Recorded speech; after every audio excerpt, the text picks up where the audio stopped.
자, 그다음에 이제 그 두 번째로 화재에 의해서 그러면은 어떠한 유동이 발생을 하는지 한번 그 구획 내에서 어떤 유동이 발생하는지 알아보도록 하겠습니다.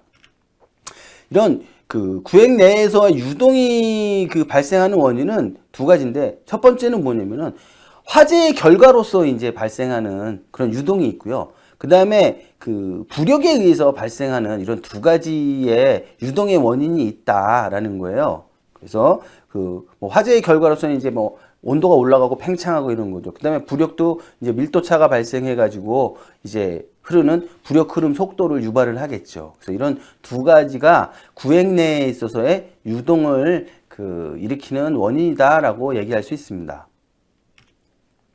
그럼 이런 부력에 의한 속도는 그 어떻게 해서 유발되는지 그 보시면 되는데, 부력은 이제 밀도차에서 생기고, 그 밀도차라는 거는 결국은 그 압력의 차를 갖게 됩니다.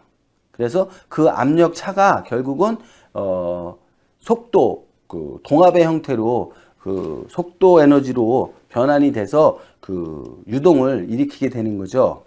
그래서 자세히 한번 보시면 그 부력이 이제 속도를 어떤 식으로 그 일으키냐면 어떤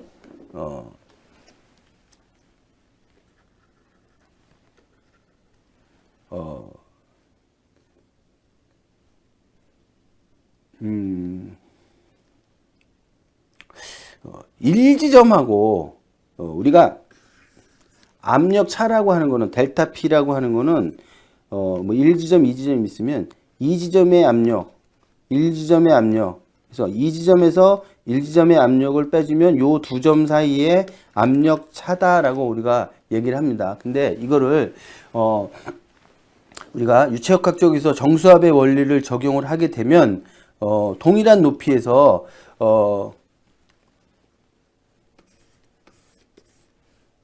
플럼이 이렇게 있으면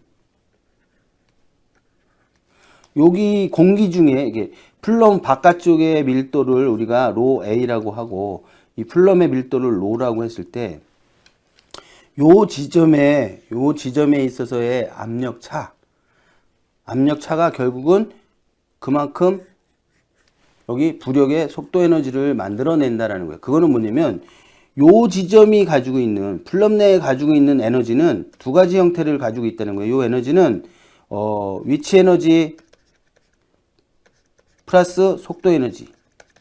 여기는 여긴 부력이 없으니까 똑같은 밀도니까요. 여기는 위치 에너지만 가지고 있는 거죠. 그래서 이 속도 에너지를 구하려고 그러니까 요 지점에서 가지고 있는 그 위치 에너지에서 요걸 빼주면 이게 속도 에너지가 된다. 여기에서 가지고 있는 에너지하고 여기서 가지고 있는 에너지가 같은 크기이기 때문에 그런 그 식을 만들 수 있다는 거예요. 그래서 정수압의 원리에 따라서 정수압의 원리는 제가 지난 저기에서도 얘기했지만 그 높이 h가 있고 그 유체 밀도가 로라고 했을 때 요 지점의 압력이라는 거는 요 지점의 압력은 결국은 어떻게 정의되냐면 높이하고 밀도의 함수다. 근데 여기 중력이 작용하기 때문에 우리가 로지 h다라고 얘기를 하는 겁니다. 그래서 요 플럼에서 여기의 높이를 h라고 정의를 하면 여기는 밀도가 로 a고 여기는 밀도가 로잖아요.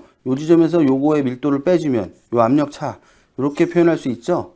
그러니까 실제로는 로 a gh 마이너스 로 gh를 해서 이 gh로 묶은 거죠. 그래서 요 압력 차와 실제 요 부력으로 올라가려고 하는 요 속도가 같아진다는 거죠. 뺐으니까.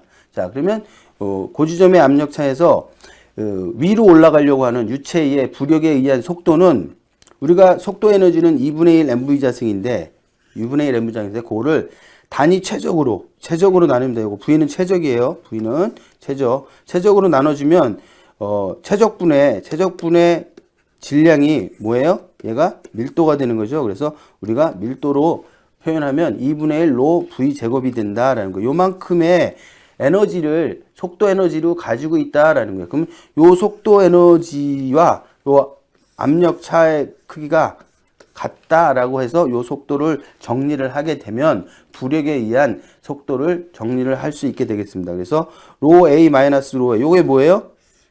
위치 에너지에 의한 압력차. 그다음에 요게 뭐예요? 속도 에너지. 요 크기가 같다라고 해서 V로 정리를 하게 되면 요와 같은 식이 정리가 되는 겁니다. 이거는 아주 정밀한 계산법은 아니고요. 대략적인 그 근사식이라는 거를 여러분들이 좀 기억해 둘 필요가 있어요.